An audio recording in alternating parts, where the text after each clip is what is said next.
The January 6th hearing misleads the American public. The progressive left are still saying asinine things, and the United States military has seen a massive decline in recruitment. All that in today's episode of The Bald Brad Show.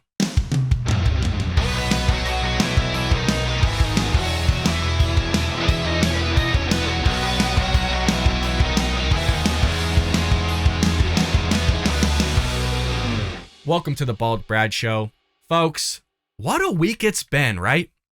I mean, you got the progressive left a week after the SCOTUS decision still out in the streets, protesting, acting all crazy, saying asinine things. You got the media and the Democrats still rubbing the shoulders and feet of Joe Biden, even though our economy, America, is collapsing. You got this January 6th theatrical event taking place, and I'm using the word theatrical for a reason because there's nothing there. Chauffeuring out people doing emergency hearings like we're about to listen to. You got the military can't even meet up with its quota because they're throwing in all this woke ideology within it. All the while, Russia's in Ukraine. Iran wants to build a nuclear weapon. Our enemies want to go after us. China wants to invade Taiwan. All this stuff's happening, and this is all the Democrats have to run on is this January 6th hearing because Joe Biden's running this country into the ground. The Democrats are running this country into the ground, and they don't want to admit it.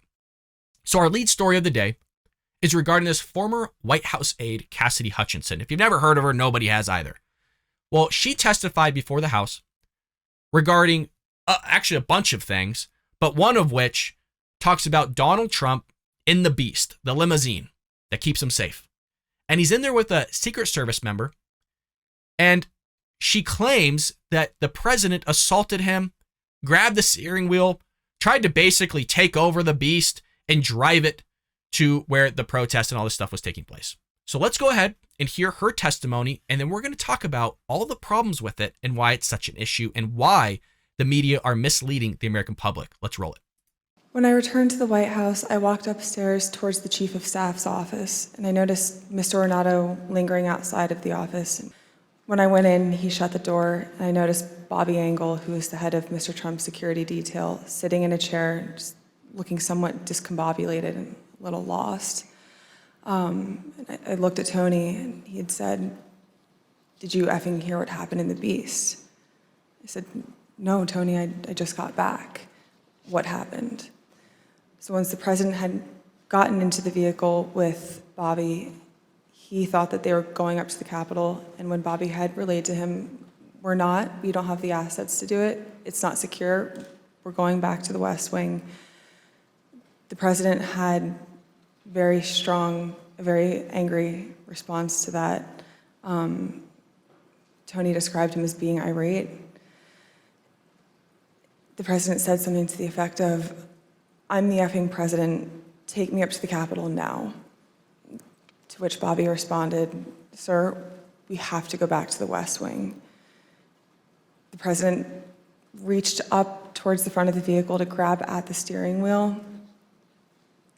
Mr. Engel grabbed his arm, said, "Sir, you need to take your hand off the steering wheel. We're going back to the West Wing. We're not going to the Capitol." Mr. Trump then used his free hand to lunge towards Bobby Engel, and when Mr. Renato had recounted this story to me, he had motioned towards his clavicles. Okay, so there you have it. That was the bombshell testimony. She wasn't there. She heard this from somebody that heard it from somebody else, and this is the type of stuff that she's trying to push and trot out. Or in other words, this is the type of stuff Democrats are trying to push out in front of the American public. Now, when you hear this, you're going, holy crap. Donald Trump, the president, assaulted a Secret Service member. That's a pretty serious accusation and a pretty serious thing and not okay. And then you go, okay, this happened in the Beast.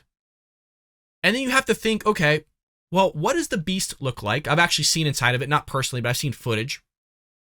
And I'm going, man, that's weird because the president is a big man. He's not just wide, but he's also very tall. And if you've seen Donald Trump do interviews in the Beast, it's hard for him to move around in there. And the Beast, between the driver and the president, there's actually a partition. The only person that has control of that window itself is the president of the United States. So I'm thinking one of two things. He's in that limo.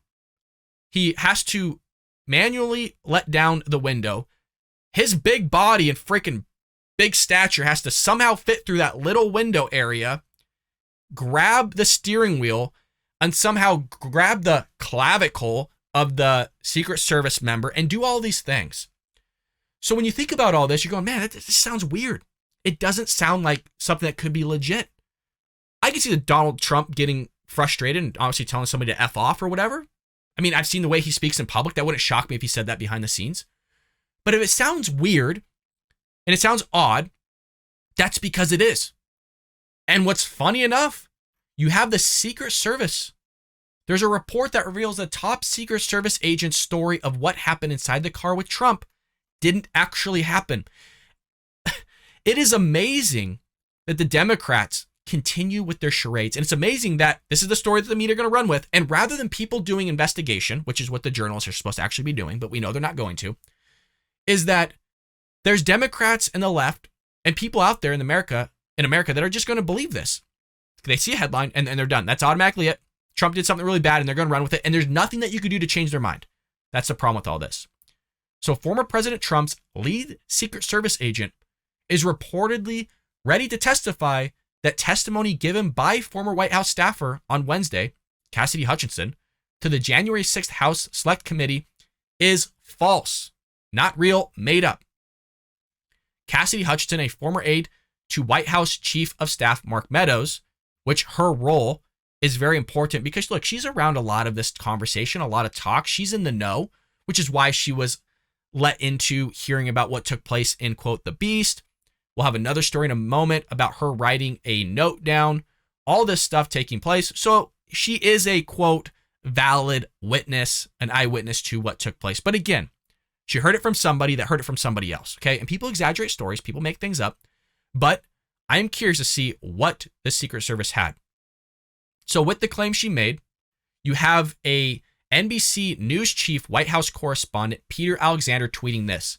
A source close to the Secret Service tells me both Bobby Engel, the lead agent, and the presidential limousine/SUV driver are prepared to testify under oath that neither man was assaulted and that Mr. Trump never lunged for the steering wheel.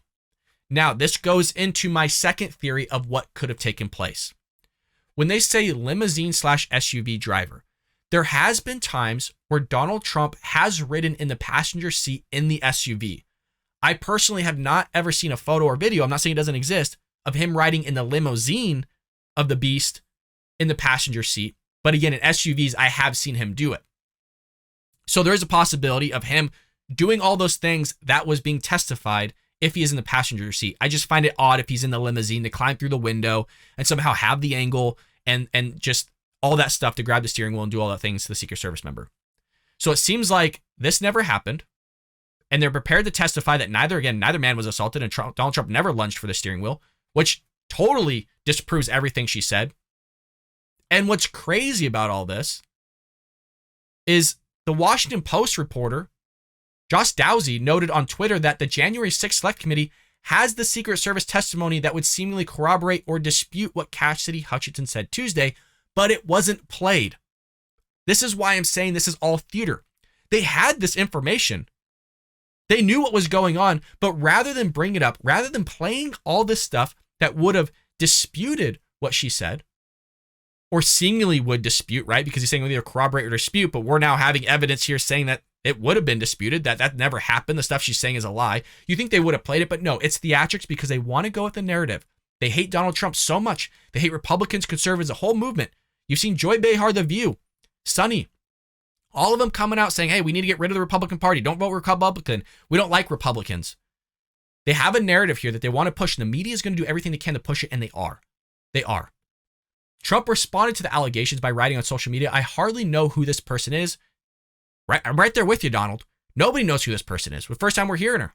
Cassidy Hutchinson is, other than I heard very negative things about her, a total phony and leaker. And when she requested to go with certain others on the team to Florida after my having served a full term in office, I personally turned down her request. Why did she want to go with us if she felt we were so terrible? Trump continued. I understand that she was very upset and angry that I didn't want her to go or be a member of the team. She is bad news. She is bad news. And just the way that she said clavicle, doesn't it seem like it was all kind of staged? It almost seemed like I was listening to Amber Heard during the Johnny Depp case give her testimony. It just seemed fake. I don't know what it was about it. It just seemed fake. Not a lot of emotion in the face, and maybe even emotion to make it more theatrical.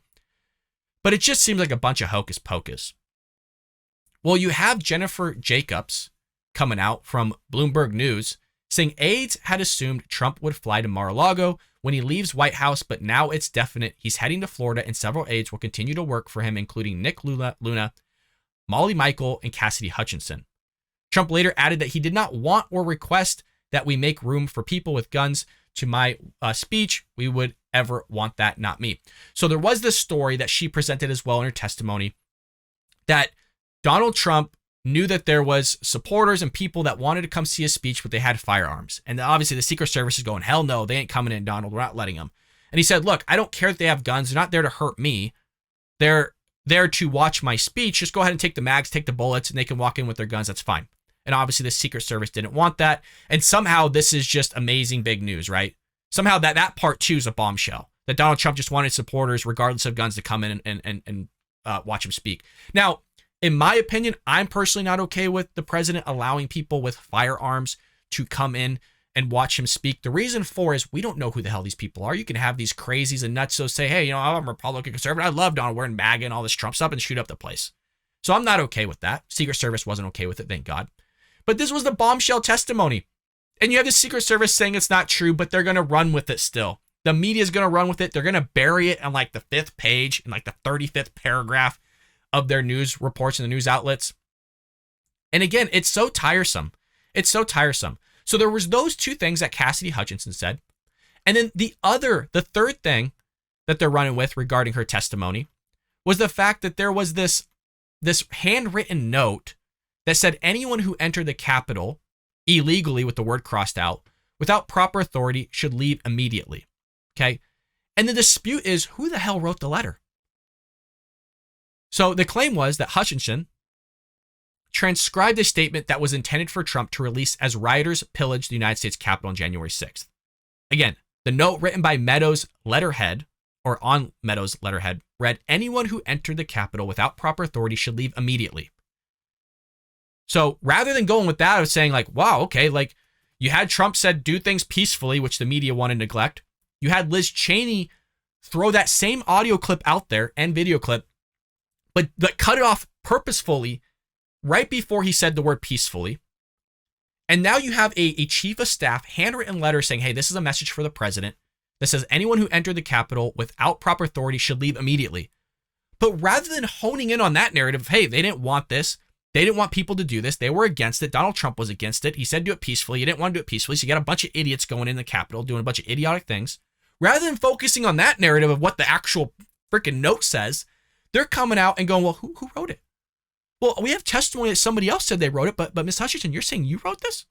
So, quote, that's a note that I wrote at the direction of the chief of staff on January 6th, likely around 3 o'clock, Hutchinson said in the hearing. Quote, and it's written on the chief of staff note card, but your handwriting, Ms. Hutchinson, this comes from Liz Cheney. Hutchinson said, that's my handwriting.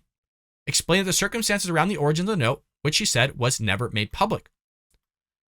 So what is Hirschman saying here? Hirschman released a statement on Tuesday claiming that he, not Hutchinson, wrote the note on the afternoon of January 6th. So here you have Hirschman saying, I wrote the note. Then now later you got Hutchinson saying, no, I wrote the note. And so rather than, again, focusing on the contents of the note, I go, well, who wrote it? Does it matter who the hell wrote the note? Somebody wrote it. It's on the letterhead of the chief of staff. Honestly, who cares? This is what I'm saying. Every little thing, they're making like a big deal out of something.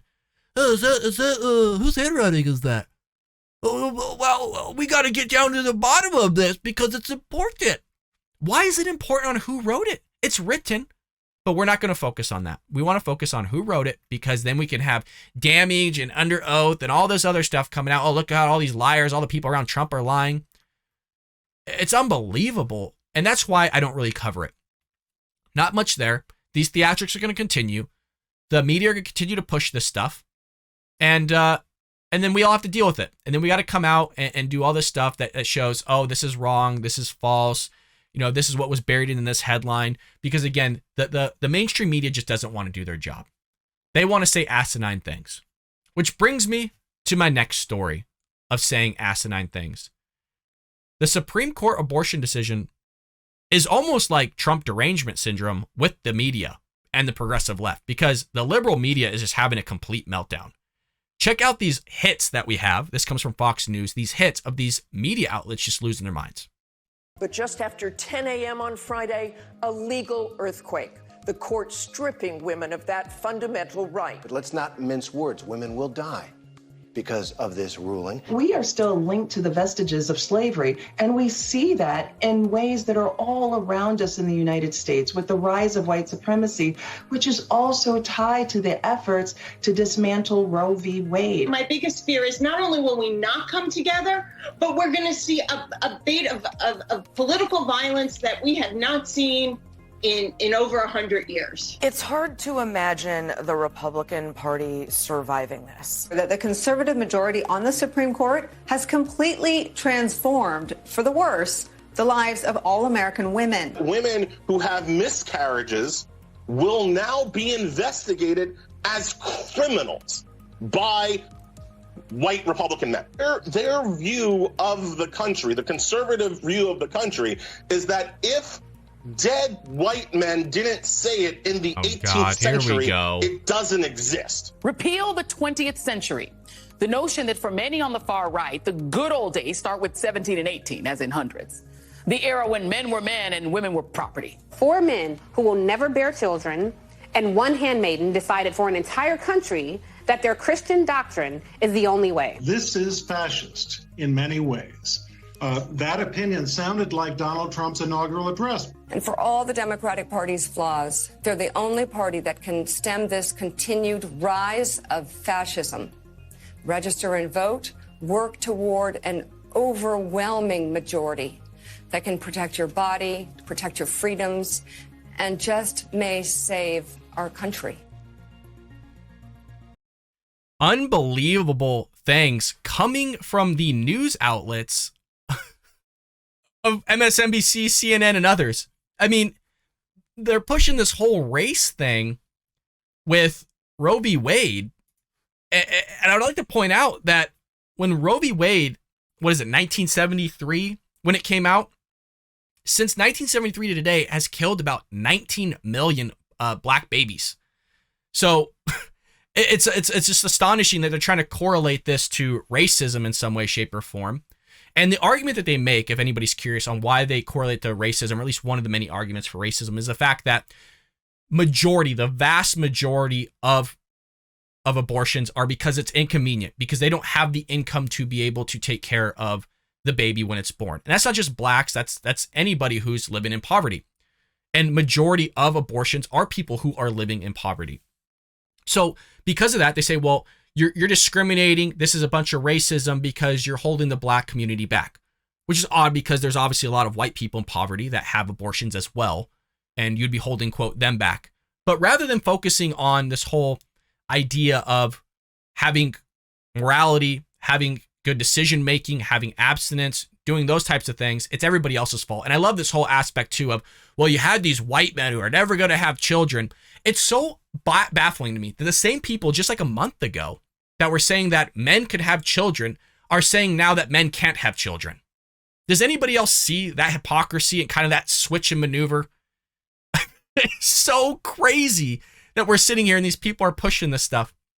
And then what's funny too is the same white men, not the same exact white men, but white men, when you had Roe v. Wade put in place with Blackmun and others, is you had white men institute Roe v. Wade.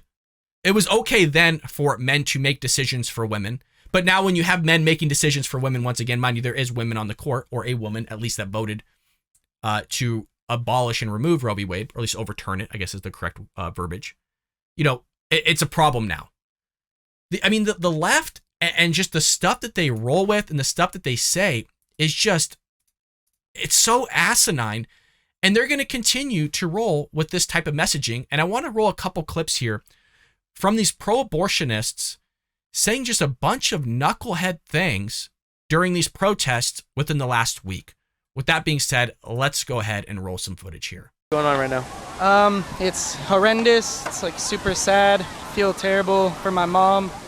and all the women, and it's pretty scary what's happening to this country.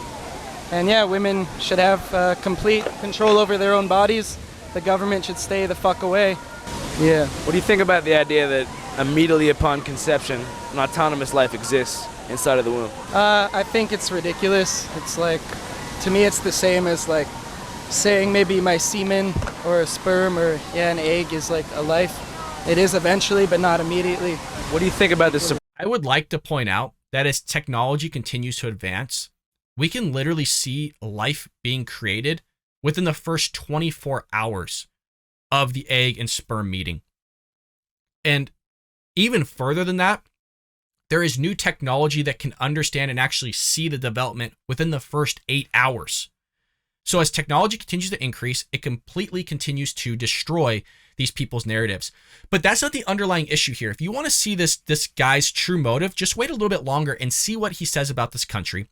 See what he says about capitalism. See what he says about our Constitution. Because if you remember, there was a gentleman in that clip that we just saw with the media. I forget his name. He's the big fro African-American guy. He called the Constitution trash, that it should be removed, basically abolished.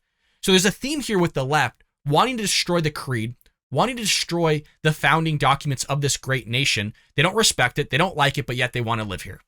It's amazing that the same people that trash this country so much don't want to leave it.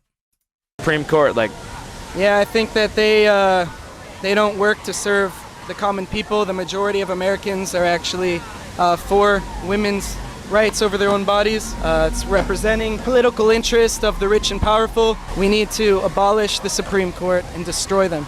Destroy the institution, destroy capitalism. This entire U.S. government is built on genocide and slavery and lies. They don't care about immigrants or helping poor people or orphans, so it's just a really convenient way to look like they care about people when they don't give a fuck about other people. Thank you, bro. I appreciate it. Okay, so there's that first clip of just saying a bunch of asinine things that were built on genocide and all this other stuff, and that were built on lies. I love that the same person that's probably voting Democrat, they seem like somebody that would vote Democrat. I could be wrong, but the same party that was the creation of the Ku Klux Klan, that was the Democratic South, that pushed to keep slavery in place, that tries to revise history by saying that it was just the South, not including the Democrat South, not including the Democrat Party, and the same people that want to correlate the Ku Klux Klan with the Republican Party are trying to say, hey, there's a bunch of lies. Everything's a bunch of lies.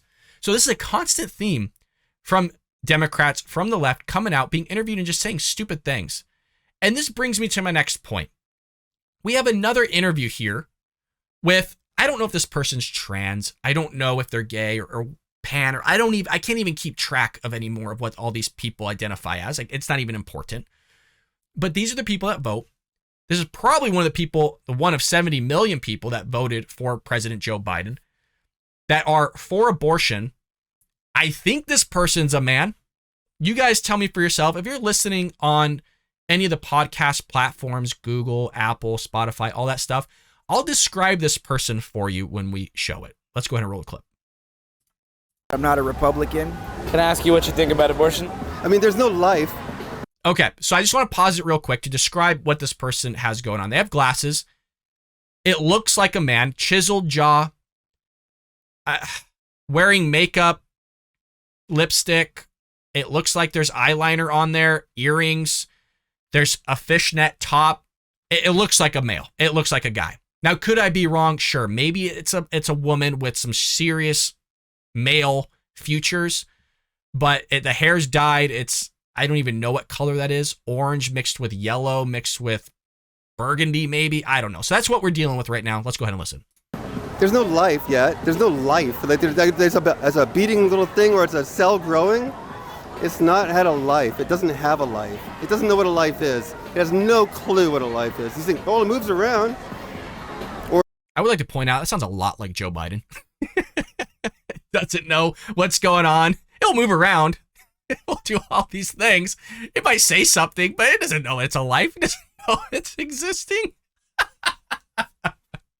So good. I'm sorry. Let's go ahead and roll it. Or, it blinks its eyes, or it sucks its thumb. Something like that, right? That proves that Okay, but are you going to Look at give that more guy. rights to that baby, that's that fetus? You're going to give more rights to that fetus than you are to women, right? And then all the children that are born that end up in the orphanages, that end up with abusive parents, that end up on the streets, that end up all sorts of problems, dropping out of school. You're going to have like millions of these kids in the next 10 to 20 years, okay? What are they going to do about that? Nothing. They think that that's okay, but that's not okay, right? So I don't understand why they're just being so pig-headed and stupid. I think it's an agenda. It's just a coup. It's a coup. Supreme Court's in the middle of a coup. It shouldn't have the powers it has. You can't pass laws like that without asking the other two branches of government for, do you think this is cool?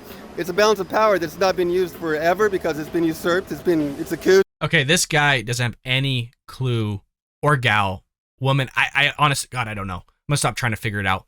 Has no clue on how government works, passing laws.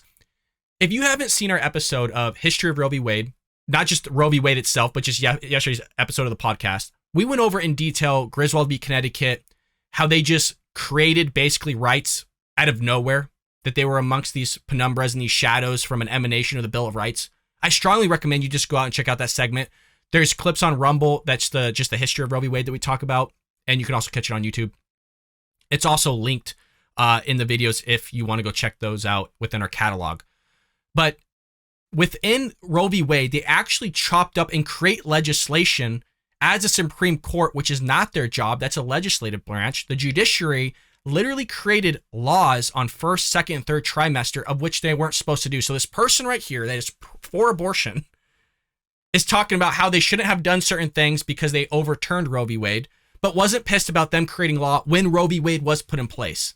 Unbelievable. It's been going on since, well, I don't know, my boyfriend knows. Yes. Jeez, Am I talking? Louise. All right. So my I don't know what's going on. My boyfriend knows. Somebody knows. But I know. I mean, was I the only one that thought that was hilarious? Of basically him describing a baby that didn't know it was alive, sucking on its thumb, just blinking, didn't know what the hell was going on, didn't know it was alive. I mean, it's remarkable on how much that sounded like a description of Joe Biden. Well, the same people that are dressed like this guy, that act like this guy, they don't have a clue on anything, are protesting by dropping or wanting to drop Clarence Thomas over the Dobbs opinion at George Washington University. Thankfully, you still have some people at the university that have a wherewithal of what the hell is going on, how crazy some of these students have gotten, how progressive and left Marxist and sometimes communist these leftist progressives have gotten, and going, well, hell no, we're not going to drop them. So George Washington University rejected demands from some students that they fire Supreme Court Justice Clarence Thomas over his opinion in the Dobbs decision, which overruled Roe v. Wade.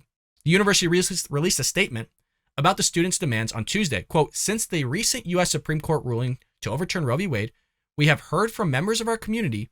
So those members are the progressive left. They just don't, again, it's trying to throw under the rug who's actually at fault here. And that's why I bring up every time they say that the South, right, the Confederate South, they don't include the Democrat Party.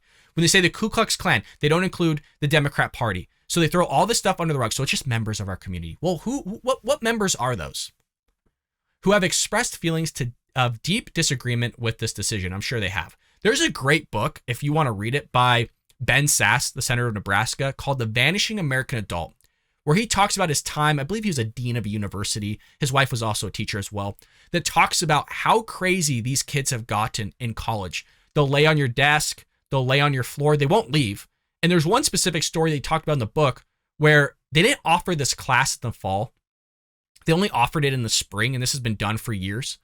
And these students laid in his office, on his desk, were acting crazy, demanding that he offer a class in the fall for some, reason, all these entitlements that they want.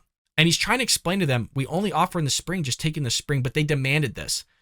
This is the type of stuff these students have. It's just the entitlement here with these progressive leftists are just nuts.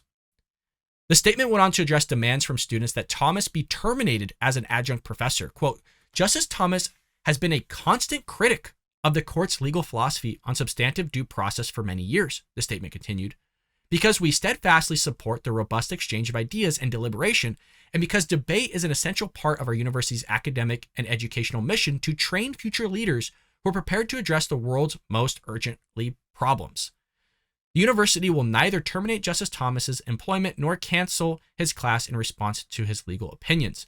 I would like to point out when they talk about substantive due process that if you actually look at Griswold v. Connecticut of eliminating basically substantive due process and then finding it later on, and the read in the wind that the Supreme Court has done in favor of it and then ultimately not in favor of it just 28 years later is just mind-blowing on the history of it. But this is the stuff they want to support, the stuff they want to push, and all these things. And look, Thomas is right to have a problem, be a critique of the court's legal philosophy or the substantive due process for many years.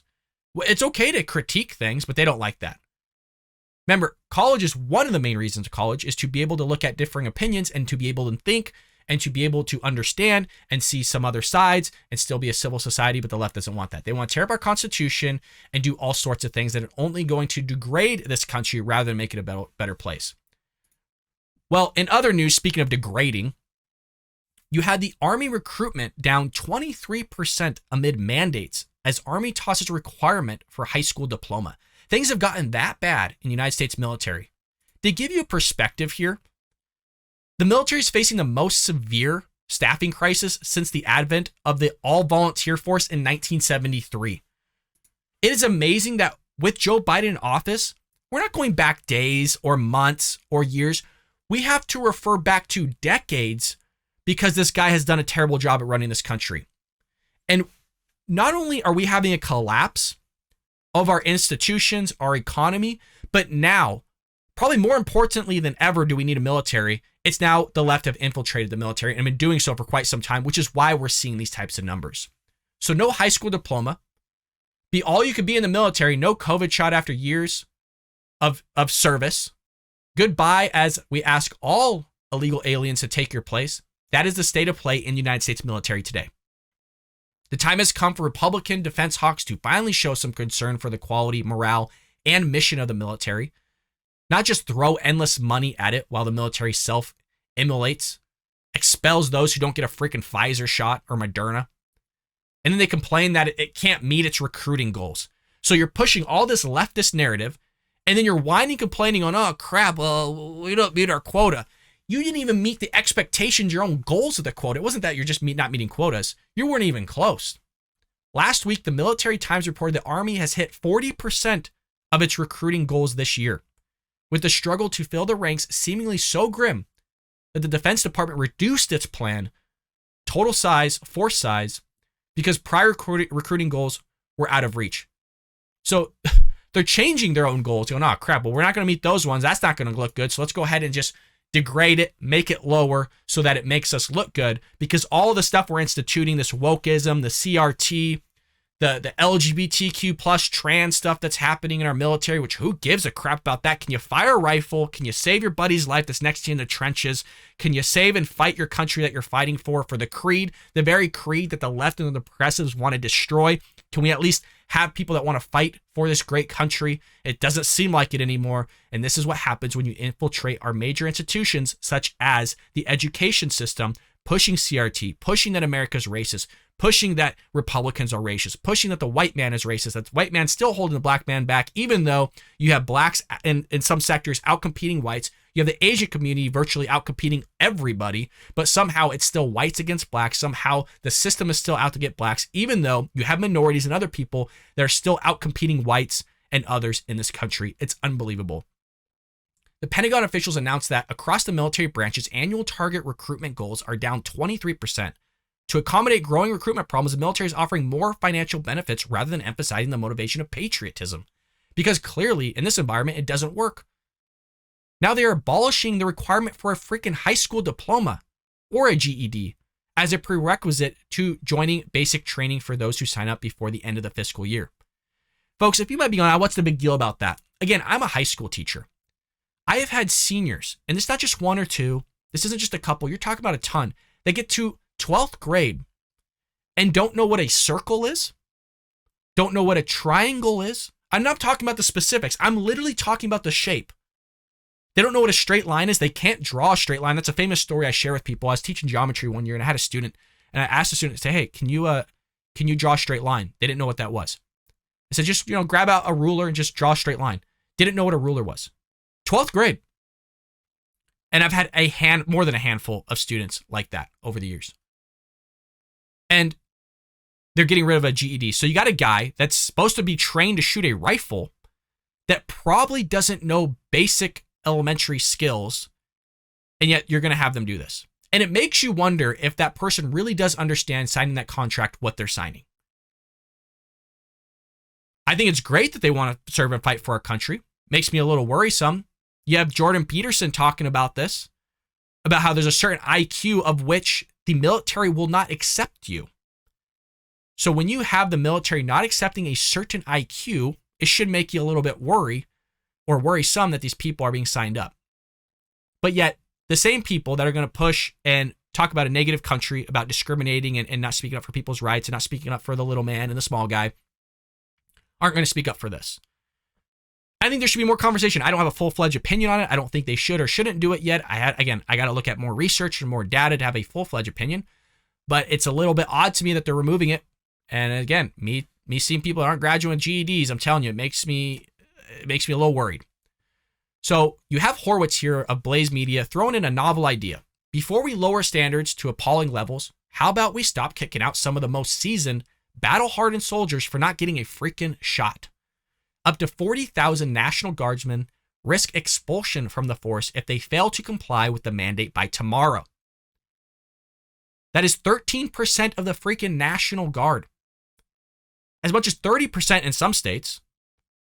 So our government would rather recruit those without a freaking high school diploma than relent on a mandate for a shot, which is so baffling. So baffling.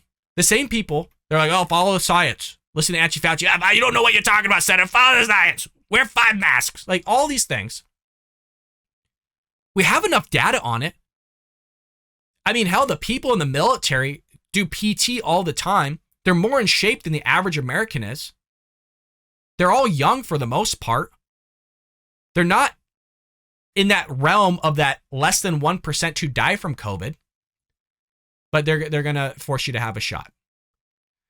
It's important to remember in the context of recruiting new teenagers that some of the most patriotic military families are those who did not get the shots, especially among teenagers. Again, a lot of these people are probably Republicans and conservatives. I can't imagine there's too many Democrats. I know there's Democrats that serve for the military. And again, I haven't served for the military. My father was in Pearl Harbor. My dad was on a destroyer. I got family members that were in the military. I'm a big advocate. There's a freaking flag on my forehead. I'm a huge advocate for the military. I'm not bashing anybody that's serving. But I find it interesting that they talk about how new recruitment for teenagers tends to be patriotic families. And a lot of times patriotism is linked nowadays to conservatism and the Republicans. You have Democrats and leftists out that don't even want flags being flown. You just saw video footage of them talking about removing the Constitution. That we're just a bunch of racists in this country, that we were founded on genocide and slavery and all these things. So that's why I bring up that point. I commend Democrats that want to serve. Hell, I commend leftists that want to serve. Gays, trans, I don't care. You're serving our country, and as long as you serve it and you care about it, you want to protect it, hell, kudos to you. Yet all those young boys who don't want to risk these effects of the shot cannot follow in the footsteps of their fathers or grandparents. Instead of embracing these kids from a pedigree of hundreds of years of U.S. military service, the Pentagon is looking further to reach out to illegal aliens to serve in the military. They want to give illegal aliens money. They want to give them free education, free health care, allow them to serve in the military. And I think there's a conversation to be had that if you want to become a citizen of this country, that one of the avenues should be military service. I kind of like that idea. If you're willing to give up your life and sacrifice your life, I should say give up, but if you're willing to sacrifice your life for this country, I think there's a conversation to be had that's a good outlet to get people in here that want to assimilate and follow our creed. And there's a good case to be made that you can inculcate those values that we have in this country through the military. But it makes you a little worried too at the same time with our present-day military inculcating values of the LGBTQ plus community, the progressive left, with CRT and these videos of this pride stuff going on. It's crazy what's happening with our military. I mean, it should scare the living crap out of you because this is the entity that's supposed to protect us against foreign adversaries like Iran, like China, like Russia, like the Taliban, like the people that just practically want to kill you all the time. Death to America is what Iran chants. I mean, it's crazy that if you have a military that crumbles, I mean, look at those, just look at that guy or gal, I don't know what the hell it was again. You're going to tell me that's a person that's going to be fighting for this country? Hell, maybe they got more balls than I do, or bigger ones. I don't know. But it makes you worried in the slightest. But that's where we're at with military. All the while, Joe Biden makes military going into its biggest expansion in Europe in decades. And this is all because of what's going on in Russia. So the United States will increase the number of soldiers stationed in Europe to 100,000 by basically adding 20,000 troops to what's already there.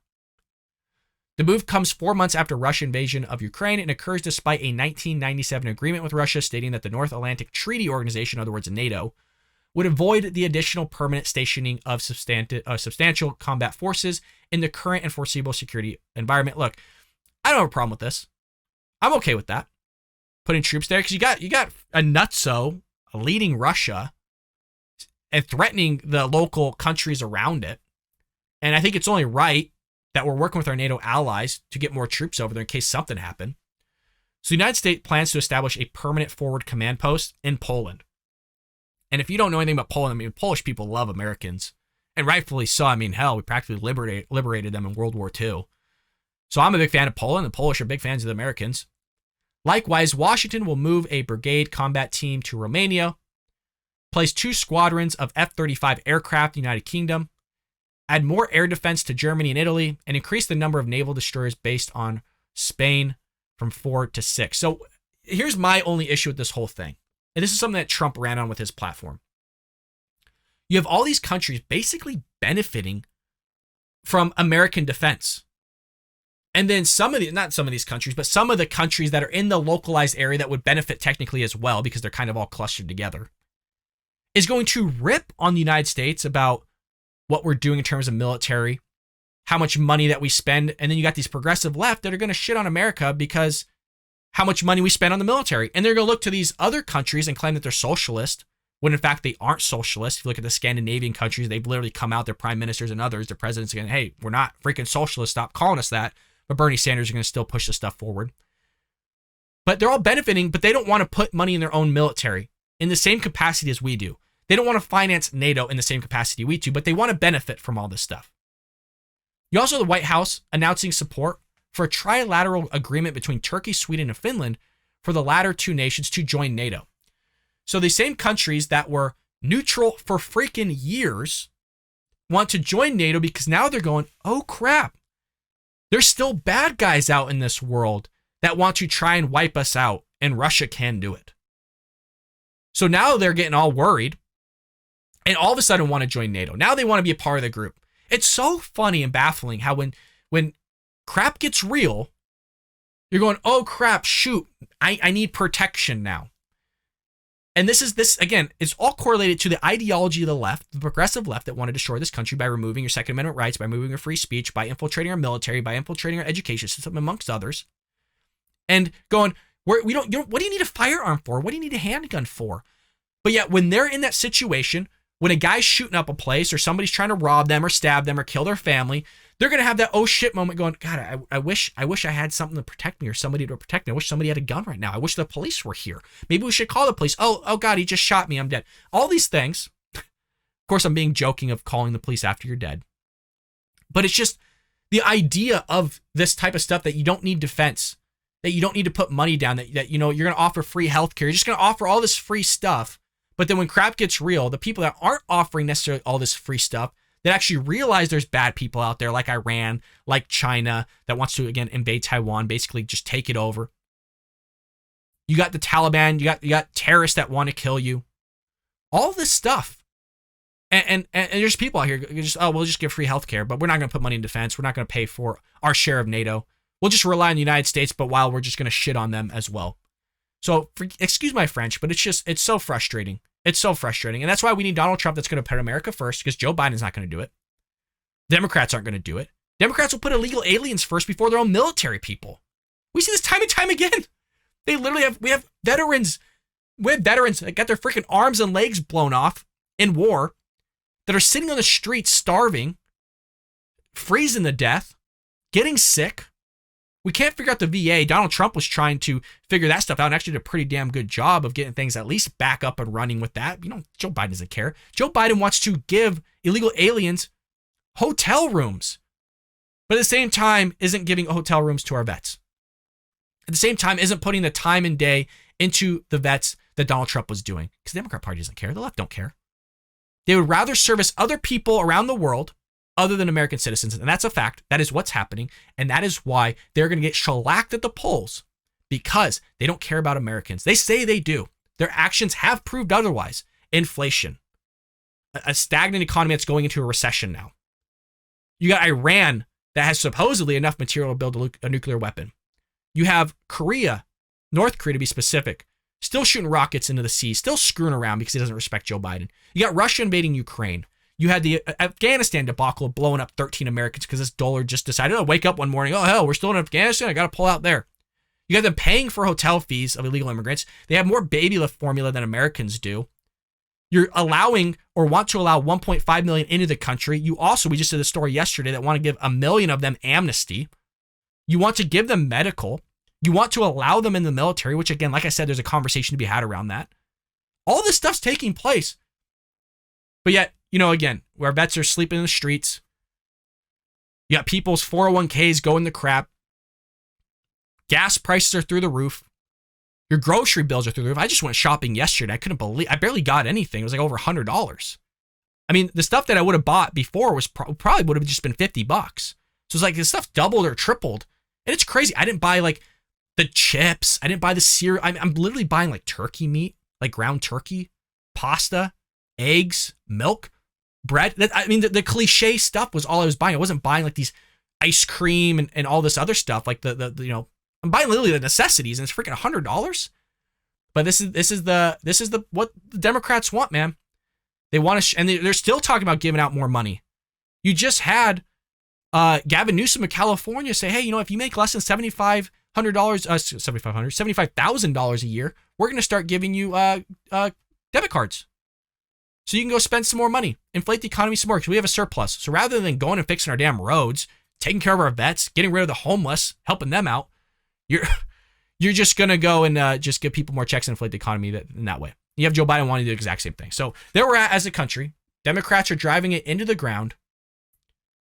And we just have a bunch of crap going on. I can't even imagine what the headlines are going to be tomorrow. So with that being said, folks, thank you so much for joining me here on the Bald Brad Show. Make sure if you're on YouTube to hit that like and subscribe button. Leave me any sort of comment down below. Let's start a chat in the comment section. There's a ton of stuff you can comment on.